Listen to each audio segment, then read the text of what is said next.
All right, good evening, everyone. We are now live on Facebook. For those of you who have joined us via Zoom, those of you who pre-registered are with us via Zoom, but we are also now live on Facebook. Tonight on the line, you have me, Carol Ann, your moderator. I will be sharing questions with Eric and Mark as they come up. We have Eric here tonight. We are very excited. We had tequila on Monday and Tuesday. Tonight we have Mezcal. Eric is going to tell us all about oh, it looks like we just had a blip in the connection. Okay, we're back. If you missed anything, don't worry. You haven't really missed anything yet. I was just introducing who we have on the line. So tonight we have me, Carol Ann, your moderator. Any questions you have, I will share them with the team. And then we have Eric from Bozal Mezcal. He's going to walk us through 3 of their fabulous products. And then we have our spirits marketing specialist, Mark Roy, on the line as well. If you have any questions for Mark or Eric throughout tonight's presentation, don't worry, I will make sure they see them. Leave your questions on Facebook or on Zoom in the chat, the webinar chat. And so, Eric, I'm going to let you take it away. We are so excited for tonight. Perfect. We appreciate the opportunity. Thank you all for joining us tonight. Obviously, it's my understanding we've been talking about one half of the prominent agave portfolio with tequila. Now we're getting into the other half of the more prominent agave offerings with mezcal, more specifically Bozal. What I really want to start out with is a saying that's very popular in Oaxaca, and I think it's very appropriate for kind of the times that we're in. Para todo mal mezcal, y para todo bien también. And for those of you that speak Spanish, what that translates to, as you know, is for everything bad, mezcal, and for everything good, the same. So you can really drink mezcal for any opportunity you want. And we'll get into a little bit about what makes mezcal mezcal and what makes mezcal different from tequila. So really, we want to start out with showing you what Bozal is. So Bozal is our mezcal. And among Bozal, the 3-badge mixology portfolio also includes Uncle Val's Gin, Kirk and Sweeney Rum, Pasote Tequila, obviously Bozal Mezcal, and Benjamin Chapman Whiskey. So we own all these brands, and we work with several different palenques in Mexico to create Bozal. So the next slide you're seeing here is really kind of what we call our staircase. Every one of these bottle colors that you see represents a different variety, species, expression, if you will, of mezcal. And as you look at this, it's a pretty big staircase. We actually have 16 different offerings of mezcal within the Bozal portfolio. From a translation standpoint, the literal translation is muzzle. The figurative translation is wild or untamed. So why do we call it Bozal? When you think about mezcal, unlike tequila, that agave is grown, the blue rubber agave is grown and cultivated in large farms, much like corn, wheat. There's large plantations, obviously, in Jalisco that you have these plantations. With the exception of Espadín, every other agave in our portfolio is wild. And we'll talk a little bit about that shortly. When you think about Mexico and you think about tequila, tequila can primarily come from that region of Mexico. The Jalisco region, where you have obviously the town of Arandas, tequila, it's one species of agave. So you can make tequila from one species of agave, the blue Weber agave. That's one difference between mezcal and tequila. Mezcal can be made from about 150 different species of agave. Now, again, we're not going to offer all those, but we certainly want to pick out some of the better expressions that you can make mezcal from.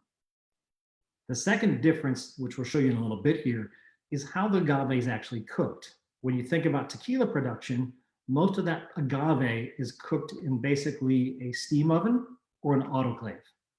For mezcal, every single one of those agave is cooked in a horno, which is basically an in-ground oven lined with rocks that have been heated up. The agaves go into that oven and then are covered and basically slowly roasted to caramelize the sugars, which we'll show you pictures of that as well. As you think about Mexico, the state of Mexico, the country of Mexico rather, think about it much like the United States. You have 31 states within the country of Mexico and one capital city, which doesn't include Mexico City as a capital. Of those 31 states, Whereas you can make tequila in basically 2, you can make mezcal in 9 different states. Our offerings come from 4 different states: Oaxaca, Guerrero, Durango, and San Luis Potosi. So our long-term goal is to give you offerings from every different state, because every one of those has a different taste profile, different terroir, different agave species. So as we get into mezcal, and please feel free, Kellen, to ask me any questions that come up. I want this to be interactive, so if we do have questions that arise, by all means, fire them at me. So let's get into what makes mezcal mezcal. So when you think about production, you think about these large fields of agave. For those of you that have seen Blue Eber and tequila, that is not what you're going to see in Oaxaca and some of these other areas. Espadín is the only cultivated mezcal, or only cultivated agave species that we use in our mezcal. And that's only used in one of our expressions. So as you think about this landscape, think about basically desert areas, and you have these agave that kind of grow all over the place throughout there. It really is unique in that this is not necessarily something that's cultivated or planted in any specific row. So this is kind of a snapshot of just the area where we're selecting our agave from. Once it's selected and harvested, they're chopping off obviously all those leaves. So for example, when you look at the picture on the far left, that is actually espadín, very large agave. And as you can see from this middle picture, that's what it looks like before you cut off all those leaves. So once you cut those off, it's ready for roasting. In the middle, we have quiche, which is one of our species of agave that we use. And on the far right, we have tobasiche, which is another species of agave we're using in our mezcal. So as you're looking at these are all going to be roasted, unlike tequila, where they're steam cooking or autoclave cooking those agave, those piñas. Hey, The Eric, horno that I talked about earlier. Yes, Karen. I have a question from Facebook, if you don't mind. So you mentioned the terroir earlier, and so our question from Facebook is, I often hear terroir referenced when talking about wine production. Can you tell us more about how that impacts mezcal? That's a great question. When you think about spirits, mezcal is actually the closest spirit to wine.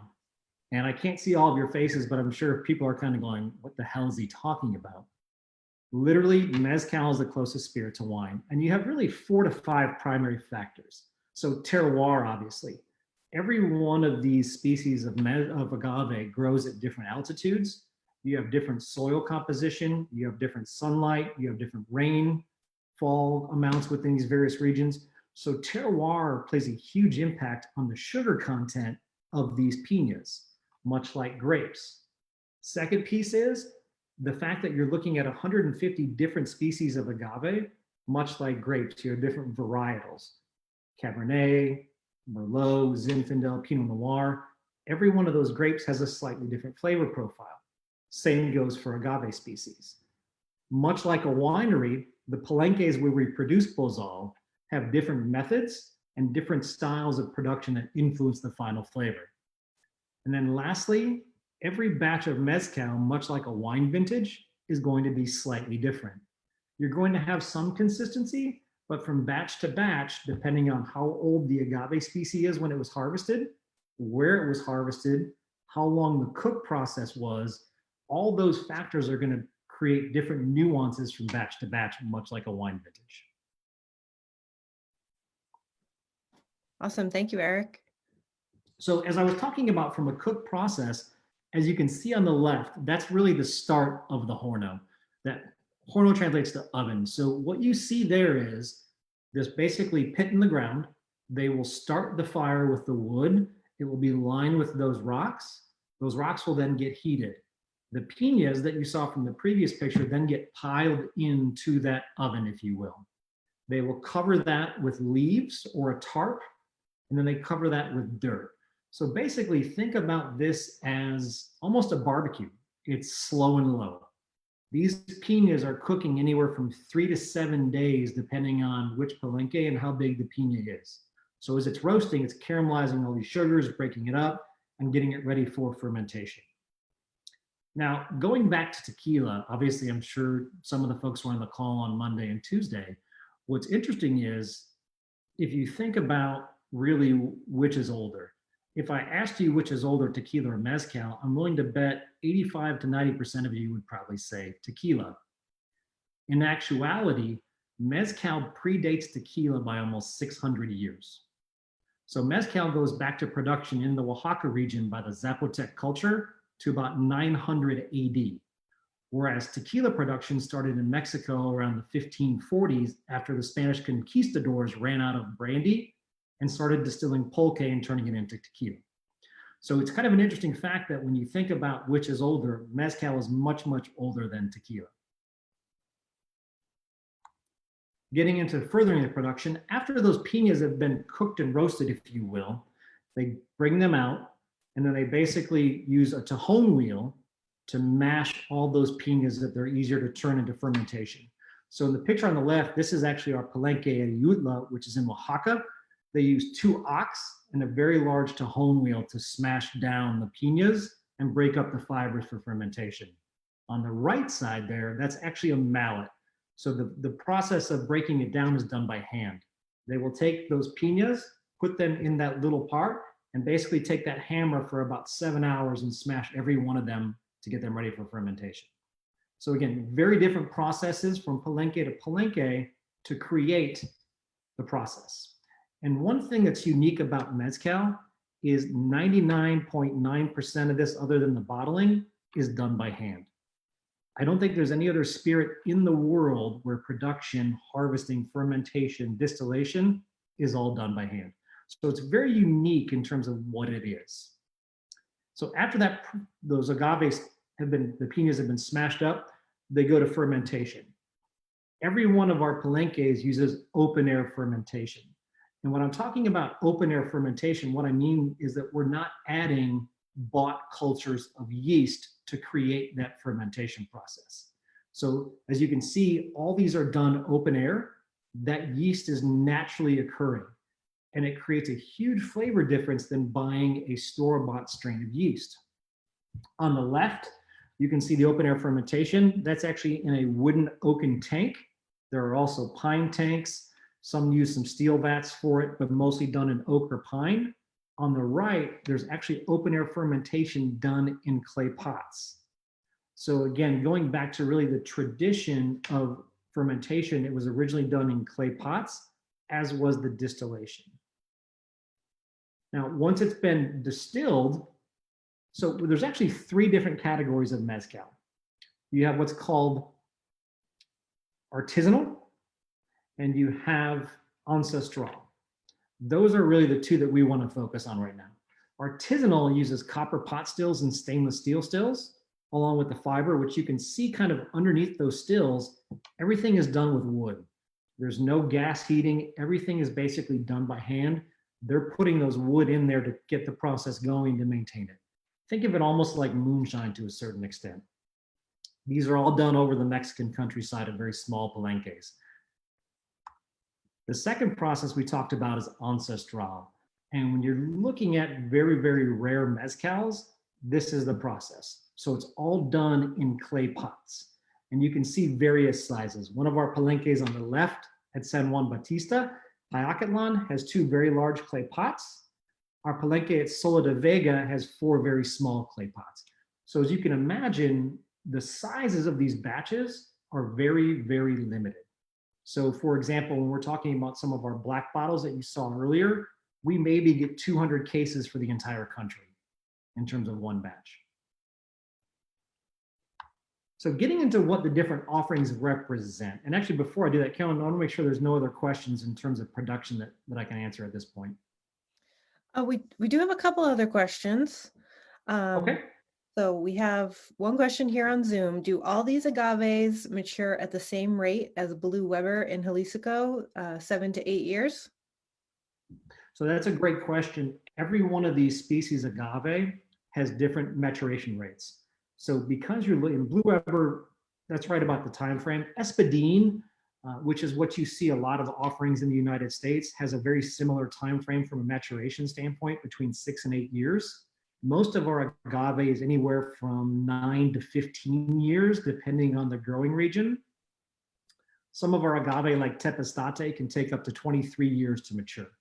So when you're looking at this, this is not something like a barrel aging with rum or with whiskey that you're waiting on that product to age. You're waiting on that plant, if you will, to get ready to harvest. So it certainly is a very labor intensive process, and there's a lot of waiting involved for some of these plants, number one, to mature, but then to also have enough of them that are at that maturation point where you can create a batch of mezcal.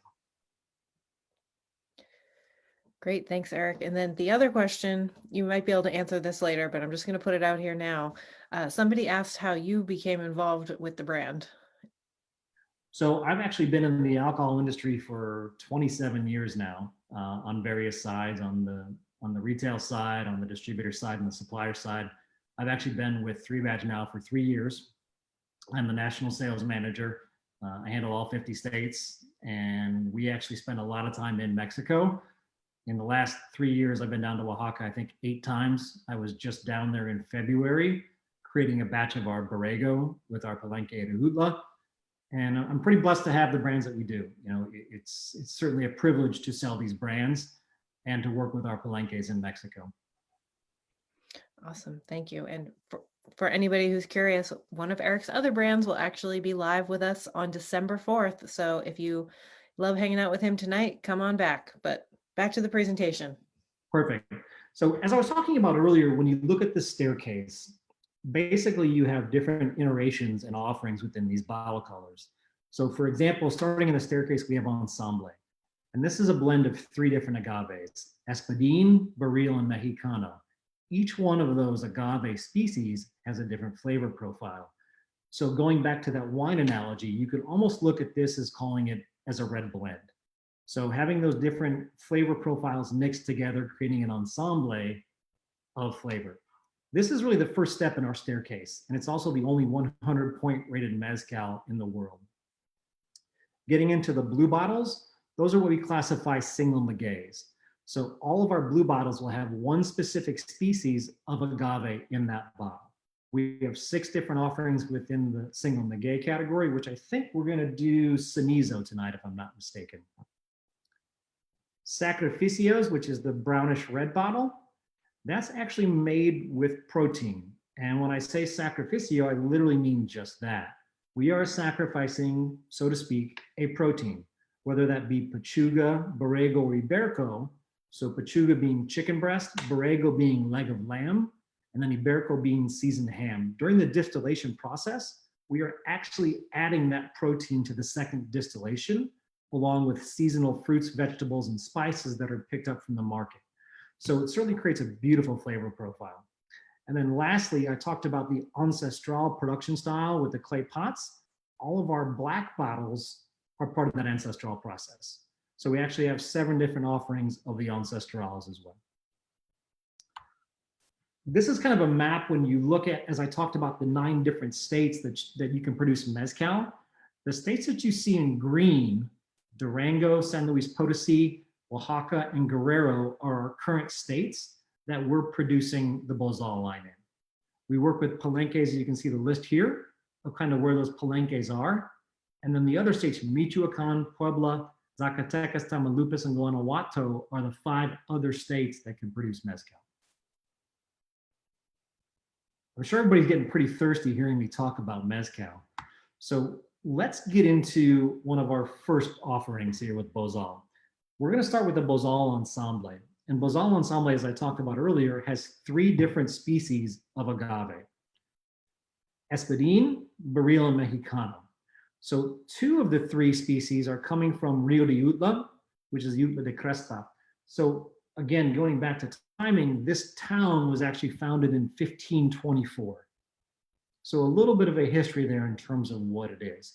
And the reason we show this map is so you can see kind of where the terrain is, what the elevation is, the average temperature, as well as the rainfall. It's all important to what happens during the production process. So kind of starting out, for those of you that have a bottle at home, we're going to start with our ensemble, which sometimes it gets a little crazy here. So this bottle, the tan bottle, is our first step in our staircase. So if you do have this at home, go ahead and pour a little bit. We're going to be sending you all copitas. Let me do the branding there. And copitas are really a traditional drinking vessel for drinking mezcal in Mexico. It's basically a ceramic cup, although in Mexico you usually find them made out of gourds. In the US, we do it a little more traditionally with the ceramic, which also goes back to why our bottles are the way they are. That terracotta bottle, the terracotta pots, the clay pots, this ceramic bottle is our homage, if you will, to the tradition and history of mezcal. We do it as our homage to what this is, and the bottle colors are really indicative of kind of the colors of Mexico and what we see in the terrain around Oaxaca. So getting into what this is. If you have some at home, I hope you poured yourself a glass. I'm going to partake a little bit here.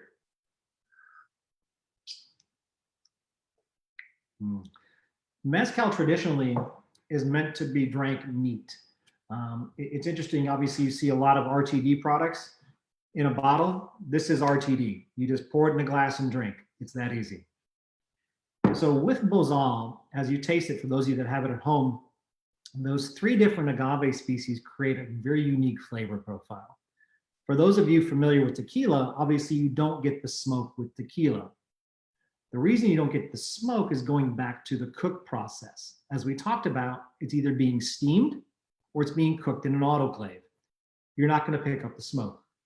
With mezcal, because of the cook process, you're always going to have a smoke element. But there's a caveat. You shouldn't be drinking a smoke bomb. The reason you get that is because espadín on its own, the size of that piña, as you saw from the pictures, is very, very large. It's also very, very fibrous. So when you're cooking espadín, it takes usually 5 to 7 days to cook that piña. It's absorbing all that smoke. So it's always going to have a very pervasive smoke element because of, number 1, the size of the piña, the duration of the cook process, number 2, and then number 3, the fact that it's very, very fibrous. Now, we try to balance that with the inclusion of Barril and Mexicano. So the Barril and Mexicano for Ensemble come from our palenque at Ayutla. And the gentleman in the picture on the right that you see with his hat on, the older gentleman, that's actually Don Adrian Bautista. Don Adrian has been making mezcal for over 60 years. He's a fantastic gentleman. He's unbelievable. His family is very, very involved. And you're going to see a common thread with all of our palenques. It's about family. Most of these palenques are owned by communities or villages that work together to create the Bozal. As you saw earlier from the shot, that's actually one of his ox. And then he's using actually the wooden fermentation tanks open air. And you also see the different offerings that we're producing with Don Adrian at Ayutla.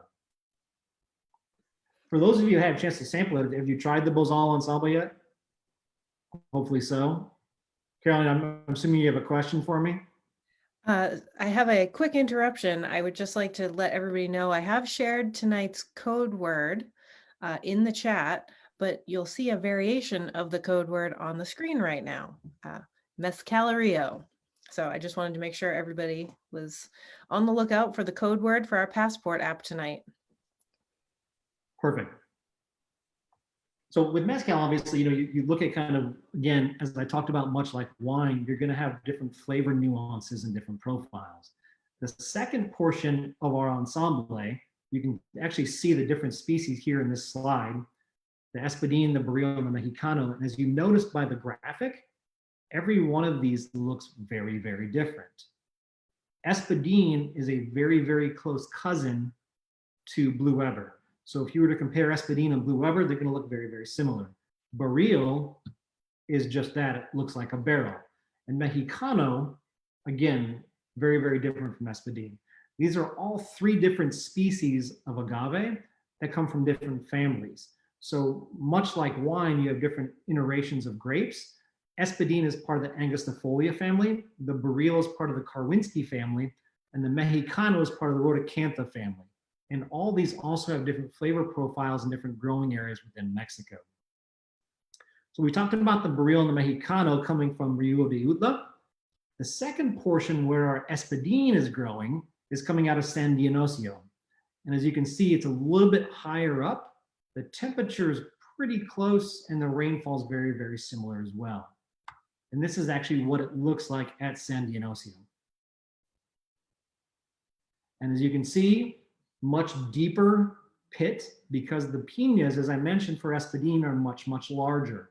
So you need a larger cook to cook those. Again, open air fermentation. He's actually using a horse-drawn Tajon. You can see the agave fields on the left, and this is actually sitting up looking down into the village of San Dionisio on the right.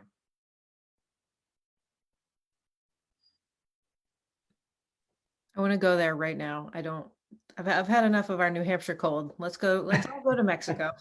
Well, I can tell you this too, the temperature variances, I mean, there's been times that I've been down there and it's been 39, 40 degrees in the evening. So it does get fairly chilly at the higher elevations, which again, that temperature variance, the sunlight, all incorporates the terroir aspect of what Mezcal is. Any questions on ensemble before we move on to the next expression? Somebody is curious about the inventory of that product in our stores. Mark, do you have that on hand? On the ensemble, that is a fully listed item for us. So it is carried in almost all of our New Hampshire liquor and wine outlets. And the code number for that is 4449. So if you go up on liquorandwineoutlets.com, you can punch in the search bar that code number and it'll bring up the stores that have that product and how many bottles they have. And it is currently on sale for $43.99. Perfect. And that's before the coupon even too, correct? Yep. Correct. For That's a those good of deal. you who pre-registered, you did receive a coupon, so you can get another couple of dollars off. We'll be resending that coupon tomorrow if you haven't seen it yet. Mark, somebody on Facebook is curious what you think of Mezcal and if you've tried these products. Actually, I have. I got to be honest with you, the first couple mezcals that I tried, it wasn't really in my taste profile. As Eric mentioned, it has a little bit of smokiness to it. Some of them are a little smokier than others. But I was actually lucky enough to attend one of Eric's seminars down in Massachusetts when we tasted through their whole portfolio of mezcals. And I got to tell you, once he starts getting into some of these other ones, all the way up to the Pachuga, it really opened my eyes to the fact that you can get a mezcal out there that really has some great taste profiles to it. And that isn't really as smoky as the first few that I had tried. So it's definitely a growing category here in New Hampshire. I can tell you probably as little as 4 or 5 years ago, we had probably a handful of mezcals to offer. Now in our bigger locations, we have between 15 and 20 to 24 different mezcals ranging in all kinds of prices. So it's definitely a growing category. It's certainly something I encourage you to try. It's certainly a unique profile. If you're used to, tequilas and things like that, this is definitely a little bit different. But like Eric said, it's been around a lot longer. So that means people have liked it for a lot of centuries. So. Awesome. Thanks, Mark. Correct. And much like tequila, you can actually make a fantastic margarita, a Oaxacan margarita with Bozal Ensemble. Adds just a small touch of smokiness to it, but it makes a great mixed drink as well. So Eric, just one more question for you. What's that? Sorry, I was going to say one more question for you before we move on to the next one. I was wondering how long it was going to take to come up, but somebody has asked about the worm in the bottle. They're curious. Is that just a novelty or does that have to do with the protein that you were talking about? No, that is certainly not one of the proteins. What the worm is actually a larva, and it does eat some of the agave plants. And it's more of a novelty than anything else. It really is. And I think, when you look back, it's interesting in my 27 years in this industry, one of the first mezcals I sold was Monte Alban, which Monte Alban has the worm in it. It's been around for quite some time. And Monte Alban is actually interesting because it's actually the center of Oaxaca City is right next to the Zapotec city state of Monte Alban. It sits atop of a mountain just outside Oaxaca City. So there is some historical significance to what Monte Alban is, but primarily the worm is strictly that. It's just marketing. Awesome. Thank you. And the other piece of it too is if you find a mezcal with a worm in it, it's usually going to be what's considered an industrial mezcal, which you really don't want to drink. All right, well, let's talk more about the ones that we do want to drink, which is why we're Perfect. here tonight. So we're going to talk now about Cenizo, and I'm going to jump a couple slides forward. So Cenizo is the blue bottle, which I believe that's what we have next on the list, correct? So Cenizo is coming out of Durango, which Durango is actually, so when you think about the map of Mexico, Oaxaca is kind of down on the southwest corner on the Pacific. Durango is more northwest, so much, much closer to the United States. So Durango, again, very, very different climate, not as desert as you would find in Oaxaca. It's heavily forested. The elevation is not as high. The rainfall is much higher, as is the average temperature. So the sugar production in this agave species is very, very different than what you're going to find in Oaxaca. So Cenizo, as you can see by the notes here, grows at a higher altitude, 8,500 feet. So very, very high up in terms of where it is, almost a mile and a half up. And when you look at this species, you can kind of see what it looks like on the left. Different cook process, different fermentation process. So what you see in the middle slide there is the fermentation. The piñas are ground up. The fermentation takes place in almost these wooden coffins in the middle. It's a very, very fast fermentation. Usually takes about 8 to 12 hours sometimes. So it ferments very, very quickly. And this is actually what the palenque looks like. And as you can see, this is by no means industrial whatsoever. So this is coming out of, like I said, Pino Suarez in Durango, Arturo Conde as our maestro. And when I say maestro, think of maestro as almost the master blender, the master distiller. He is the one that is responsible for production of an individual palenque. So if you do have this one again is going to be very, very different than the ensemble as we talked about earlier. A lot of floral and orange notes on the front profile. Now, when you taste it, one thing that's unique about Mezcal is the nose is not always indicative of the palate. Unlike wine, where you smell a wine, you're going to get that in the palate. You can nose Mezcal and think you're going to get one flavor. And then when you taste it on your palate, you're going to get something completely different. So it's very, very unique in that. You're getting the orange, you're getting the citrus, you're getting the floral. But because of that fermentation process, you get almost this mesquite profile, almost like a smokiness to it, different than the traditional smoke. But then you get this chocolate and floral note on the finish, which is absolutely delicious. If we lined up all 16 of our portfolio, you're going to get a complete taste profile on every one, not to mention you're probably going to be pretty intoxicated by the time you're all said and done. So I would strongly recommend not doing that. I would pick 3 to 4 and then try them between them so you can see the difference in profile, because it is very, very unique of what you're tasting. And again, much like wine, you can pair Mezcal with different foods, which we do a lot of dinners where we're pairing different Mezcal offerings with different food dishes because they go beautifully and they will enhance the flavor profile, number one, of not only the Mezcal, but also the food. One of my favorite stories is we were in Kansas City doing a dinner. We didn't have food on the agenda, but we did pick some items after we talked about it. And I picked chocolate chip cookies. And I can assure you that everyone looked at me like I was absolutely insane that I was going to pair Mezcal with chocolate chip cookies. One of our ancestral offerings, Javali, has a lot of pepper notes to it, green pepper, bell pepper, as well as chocolate. So when you take a bite of that chocolate chip cookie and then you take a sip of that Javali, it almost tastes like a Mexican hot chocolate. It really enhances the flavor profile of both the cookie and the Mezcal. So it's certainly a lot of fun to pair these together. As we move forward, any questions on Durango and the Cenizo? And one other note too, going back to the different states of Mexico, specific agave species are only allowed to be produced in certain regions. So for example, Cenizo can only be produced in Durango. You will never find Cenizo from another state other than Durango. Much like tequila that's regulated by the CRT, there is the CRM that regulates Mezcal production. So they go through the different palenques, they make sure it's certified.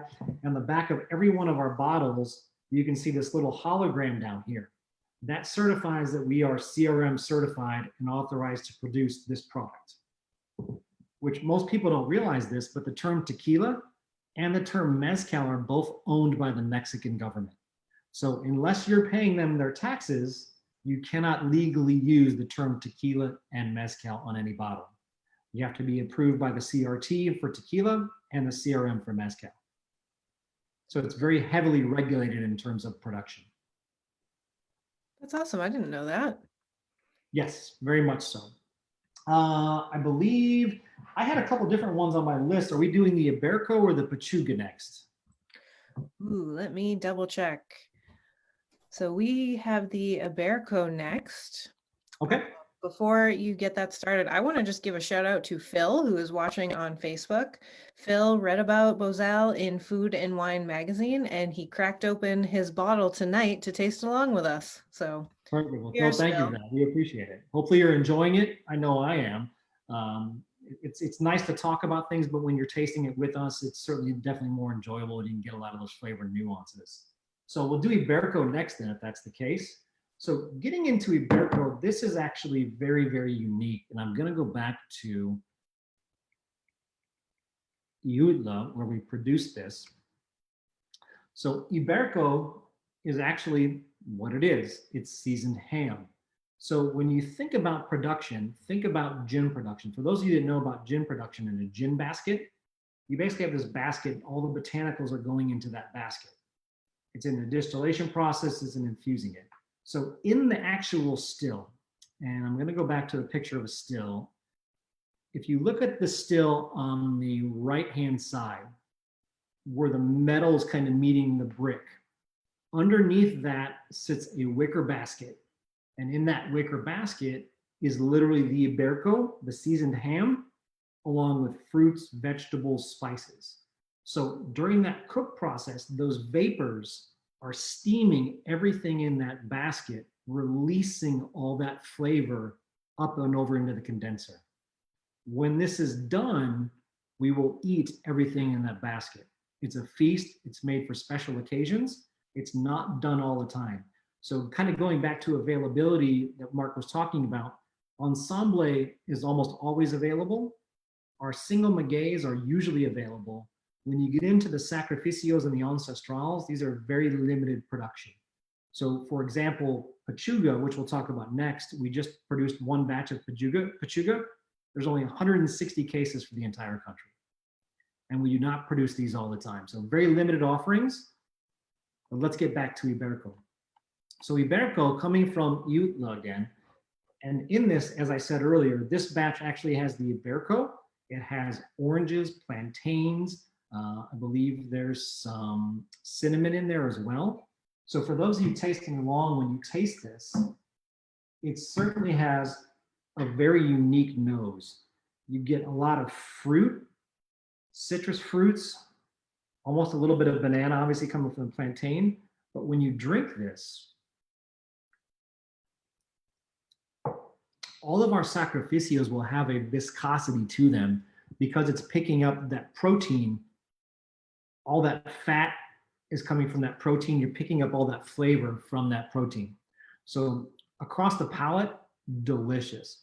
So for example, with food-wise, if you're drinking or eating an al pastor taco, this goes fantastic with al pastor tacos. So for those of you, like I said, drinking at home, and I wish I had some pictures to share of the production method because it is very, very unique. So we are incorporating that Iberico ham. Pachuga, very similar process, which if some of you have Pachuga to taste as well. This is actually coming from Guerrero, Mazatlan Guerrero, which when you look at it, the species of agave coming from here is actually what's called papalote, and papalote is a cupriata. So again, getting into the different species of agave, we really try to offer different segments by different regions within these areas. So as you see here from the map, again, heavily forested, this is just northwest of Oaxaca, right on the coast of the Pacific. And this is coming actually Jose Uribe. You can actually see what the palenque looks like. On the left is actually a Sacatoro, not a papalote, but you can see the open air fermentation. kind of what that looks like from a valley standpoint. So really the dynamics of what Mexico is, these different areas, these different production methods really create different flavor profiles. So for those of you tasting at home, the Pachuca, one of my favorites. Roasted fruit, you get the viscosity from the chicken. It's actually unbelievable when you drink these on their own. And I would not recommend icing these down. When you do that, you're gonna lose some of the flavor. And one other thing to note too, the Bozal portfolio does not barrel age any of our mezcal. You do have some mezcals out there that are barrel aged. I'm more of a purist. When you barrel age a mezcal, you take away what makes these nuanced flavors there, and you add that caramelization note from the tannins of the barrel. So none of the Bozal line is barrel aged. Just as a side note there. So Eric, I don't know how you knew, but you just answered a question before I even read it to you. A couple people have asked what the best way to drink mezcal is: on the rocks, room temperature, cold. Straight out of the bottle. Like I said, this is an RTD. It's ready to drink right out of the bottle. And really, that's kind of, if you're down in Oaxaca, that's how you'll drink it. When we're sitting around the table with our palenques during production, it's literally coming sometimes straight out of the still. We keep ours at a higher proof as well. We're not lowering it down to 80 proof. Every one of our mezcals has different proofs, because obviously the higher the proof, the more flavor profile you're going to get. You're not going to dilute it down. We don't do them at full still strength because you're really looking at anywhere from 120 to 140 proof, which is a little bit much for most people's palates. So we really want to make it where it's a nice balance of flavor. We're not taking away everything that makes the uniqueness of our expressions what they are for the Bozal line. So as we continue, we're actually going to go to our last palenque, which is, there we go, Santa Catarina Minas, which is one of our ancestral producers. So I believe we're doing the barril, if I'm not mistaken, for our last expression. Yeah, let's do it. Why not? So barril is one of our black bottles. This is actually one of our ancestrals. And as I talked about earlier, what's unique about ancestral is to be classified as the ancestral, it has to be done in clay pots. It doesn't have to be fermented in clay pots, but it has to be distilled in clay pots. So kind of going back to what that is, if you look here, as I mentioned, everything's done in the clay pot. It's a very unique process. It's a very traditional process. And as I said earlier, from a batch standpoint, we maybe get 120 cases out of each batch of ancestral. So these are very limited expressions. And they're actually, when you taste them, they're almost more Scotch-like in their profile because of the distillation process, number one, being distilled in the clay pots, and also because they're a very, very small batch. So getting back to Santa Catarina Minas, when you look at the map, I apologize for jumping around, you can kind of see where the different palenques are. And again, with this, as if you recall, in Ayutla, the rainfall was very limited. This is a little bit higher up in the mountainside. The temperature is about the same, but the rainfall is much, much higher. So when you're having this rainfall, the agave species themselves, they're producing not as much sugar, which really intensifies the flavor profile. So again, very unique from a flavor profile standpoint. You can actually see the palenque here. So he's using both open air fermentation and clay pots here for the sacrificio, or I'm sorry, for the ancestral. And barril, if you remember, the plant on your left is a barril, barrel shaped. And this is one of the components that we use for ensemble, but on its own creates a very unique flavor profile. It has a grassiness to it, almost an anise note, a little bit of honey, and kind of almost a wet stone profile. And it's interesting too, when I talk about the ancestrals, I compare them a lot to single malt scotches because you get some peatiness, you get some of the brininess, almost like a blend of a Highland scotch with the sweetness and an Islay scotch with that briny iodine note. So as you taste through these different ancestral expressions, you're going to get a lot of Scotch characteristics. So that's really a small insight into the Bozal portfolio and catalog and what we have to offer. I certainly would like to open it up for additional questions and comments and thoughts. Awesome. We've got a few questions for you guys. So I'm not sure if this will be an Eric question or a Mark question. So, hey, between you guys, I'm sure one of you will know the answer. Is Bozal the only Pechuga available in the New Hampshire liquor and wine outlets? I believe at this point it is the only Pachuga that we offer at this time. I can double check when we get offline here and make sure, but I believe at this point it is the only one we offer. We did do a limited one-time buy of it. As Eric mentioned, it's a very limited production. As you've seen through the great photos and the talking that he's given you about how they make it. To date, we have about 80 bottles left in our stores. So it's code number 5673. Again, if you go onto the website and punch that into the search bar, it'll bring up the stores that have some inventory. I know some of our larger locations, Salem, Nashua, some of the highway stores would be where you find this product. Great. Let's see. We have some really great questions.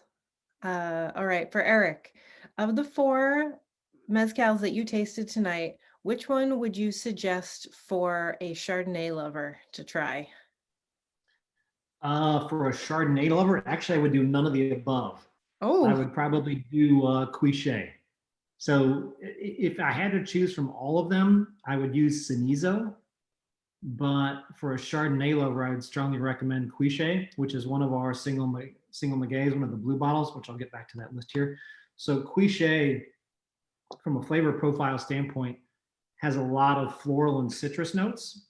The smoke element is actually very, very light. It's probably the lightest of all of our expressions because that Quiche plant has very, very dense fibers and has a shorter cook process. So it's not absorbing a lot of that smoke element. Quiche is actually probably one of the ones I recommend from the lightest flavor profile standpoint from a smoke perspective. And it's also one I recommend to have with seafood dishes. It goes fantastically with fish, any shellfish, pairs beautifully, and the flavors really pop from that salinity as well from the quiche. awesome. We've got a couple of questions about, I guess we'll call them certifications. Is Bozal gluten-free, kosher, and or vegan? Well, I can tell you the sacrificios are absolutely not gluten-free, or I'm sorry, vegan-friendly, because they are incorporating a protein element. From a kosher certification standpoint, we do have certification on the ensemble and all the single magays.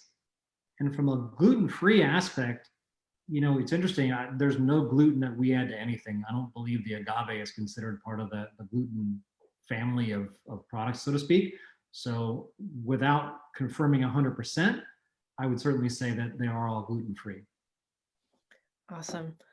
Sorry, just to quickly go back to the question from the Chardonnay lover. Can you please spell which product you suggest for that person? Yeah. Cuishe. Okay, excellent. Got it. So it's the if you're looking at the slide there, it's the second one down on the single magays. Oh, yep, Which, there it is. Mark, I can't remember if you have any quiche in inventory or not. I don't think you do. So with that recommendation, then I would go to Cenizo would be the second recommendation. Cool. All right, we've got a few more questions on Facebook as well. Let me just go through these because we've got a few duplicates, but so somebody did ask Eric how he got involved in the brand. So Mark, I'm going to toss that question kind of to you. How did you get involved with spirits? How did you get your job buying spirits for the New Hampshire liquor and wine outlets? Well, actually, somebody asked that question last night, so I'm happy to explain. I've actually been in the business just about as long as Eric. I think I got him by a year or two. I started way back in 1992, stocking shelves on one of our local liquor and wine outlets, and spent the next 18 years out there managing a bunch of different stores and delving into the wine and spirit side of things. I do know enough about wine to get myself in trouble, but really enjoyed the spirit side of things. And then just about 9 years ago, became the spirits buyer for the state, and had the incredible opportunity to meet guys like Eric and different suppliers and brokers from around the country and around the world, and chance to sample a lot of spirits and try to bring in the best things that I think our guests and patrons to our stores in New Hampshire would love and enjoy. And I know this portfolio is one of those that certainly fits that bill. Awesome. Thank you, Mark. You bring in great stuff. I think we all on the line can agree on that. Thanks. And I can tell you this, speaking from experience and dealing with all 50 states, Mark's expertise and what he's offering in the state of New Hampshire is bar none one of the largest selections of Mezcal offerings in any market, control or opening. So Cool. All right, Eric, we've got another one for you. Since you use natural fermentation, do you take some from the previous batch to start the next batch like they do with sourdough bread? actually, we don't. The yeasts are actually naturally occurring. So after fermentation is done, they're not holding back anything to start the next batch. It's all naturally occurring open air yeast. So once the fermentation is done, there's really no mother or starter, if you will, for the next batch. Cool. So you told us what a Chardonnay lover should try as far as Mezcal. What about somebody who's really into bourbon? Into bourbon. What would be a gateway Mezcal for them? I would probably recommend the Ancestral from a flavor profile standpoint, or the Iberico. The Iberico has some nice caramelization to it, much like you're going to find from a bourbon. So I'd either say the Iberico or possibly the Barrio. Awesome. Oh, we've got more questions like that. Quite a few, actually. What about somebody who loves intense reds? Intense reds? I would probably stick with the Barrio. Awesome. Which of your products has the most smoky flavor? Ooh, that's an interesting one. I try not to classify it from a smokiness level because every batch is slightly different. When we look at Ensemble, sometimes Ensemble, depending on the Espadin, can be a little bit more smoky than other batches. So I would say in terms of what we have available in New Hampshire, I would probably lean toward the Ensemble or the Barrio. Awesome. Eric, I got a question for you. Shoot. Something that I found very interesting when I started learning about mezcals and tequilas and things like that.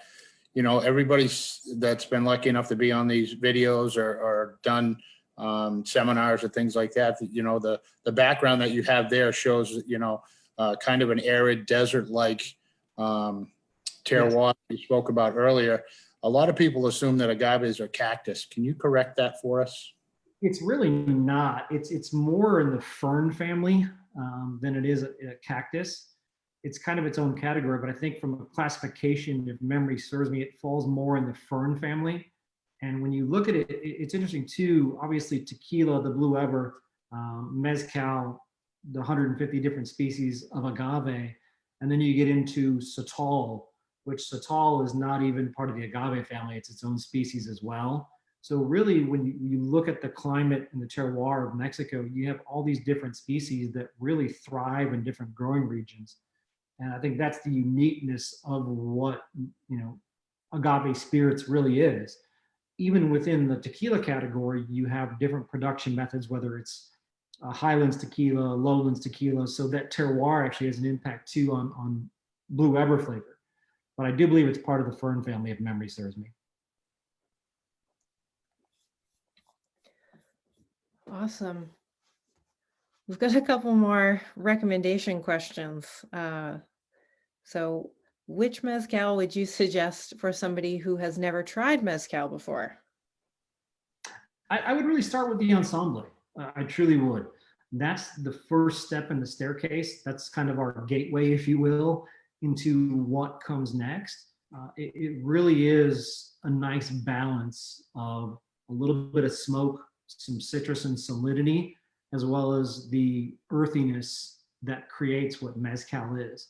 And I think that's why it also, like I said, is the only 100-point rated Mezcal, because it incorporates all that balance and gives someone a nice opportunity to start out at the beginning. Awesome. All right, we've got one last question before we wrap things up with Eric for tonight. So, which expressions are the least frequently produced? Well, I think looking at this screen, really, when you look at the expressions, Chino Verde, one of our ancestrals, Chino Verde as a species takes anywhere from 21 to 25 years to mature. So it's a very rare expression for Chino Verde. Sakatoro is another one that takes quite a long time. It's very, very rare on the ancestral. And actually, the Tepestate you see on the single maguey, even though it is one of our single magueys, it can take up to 23 years for that plant to mature. The sacrificios, we usually only produce once a year, occasionally twice a year. And as I mentioned earlier, we get limited batches of those. So it really, it depends. We don't over harvest either. We try to be sustainable. For every plant that's harvested, we plant 10 more, because of that 10, you're going to get maybe 2, if not 3, that are going to reach it to maturation. You're going to be able actually to harvest those within that time frame. You're going to lose some to obviously disease. You're going to lose some, obviously, going to get trampled or washed out. So for us, it is about sustainability. We don't want to overproduce. We have a very, very close relationship with all of our palenques and all of our maestros, because this is a long-term process. This is a marathon. It's not a sprint. Oh, right at the end, we got a little frozen Eric. What's that? Oh, you froze for a second. You're back now. Okay. Where did I leave off? Where did I freeze? You froze with a smile on your face. So that was good. I was drinking Mezcal. I had a smile on my face, of course. When you talk about sustainability, though, we also give back to the communities, because it is our social responsibility to work with these palenques and these communities to make them better. So for example, right now we're working on a school project in one of our villages to help build the school within that village to further drive our relationship with the community and with the palenque. And not every Mezcal producer can say that. We don't go out and try to buy the cheapest agave. We work with the same families continuously so that, number one, we have the best offerings, we have the most sustainable practices, and we're giving the consumer the best product. Awesome. Well, thank you, Eric, so much for joining us tonight. This was great. It was, from the questions we were getting, it seems like we have a lot of newbie Mezcal drinkers on the line, and I think that your presentation was exceptional, gave everybody a great starting point to get some Mezcal for themselves and give it a try. So thank you so much for being on tonight. We can't wait to have you back. Thank you. We appreciate the opportunity. And what I'll do too, Caroline, is share my email address. So if anyone has questions down the road, please don't hesitate to reach out to me. You can certainly contact me at my email. I'm more than happy to get in touch and follow up with you if you do have questions. We'll share this presentation with you as well as some of our agave catalog guidelines as well, so you can see more about Mezcal. Awesome. Thank you, Eric. So for those of you on the line who are asking, well, I'm a wine drinker, which Mezcal should I drink? Well, I do want to mention that tomorrow night we are going to be live for the 2020 Beaujolais Nouveau release. So if you are a wine lover and are interested in joining us for that, we will have Jean-Charles Boisset from the Boisset collection on the line. We're very excited to have a little wine tasting tomorrow. So Mezcal tonight, wine tomorrow. Thank you, everybody, for tuning in. Make sure you go enter your code word into the app to get your points for tonight. If you have any questions, please reach out to us on Facebook. The replay will also be available there for anybody who wants to watch the presentation over again or virtually taste any of the mezcals again. So thank you so much. We'll see you all tomorrow. Bye-bye. Thanks, everyone. Stay safe.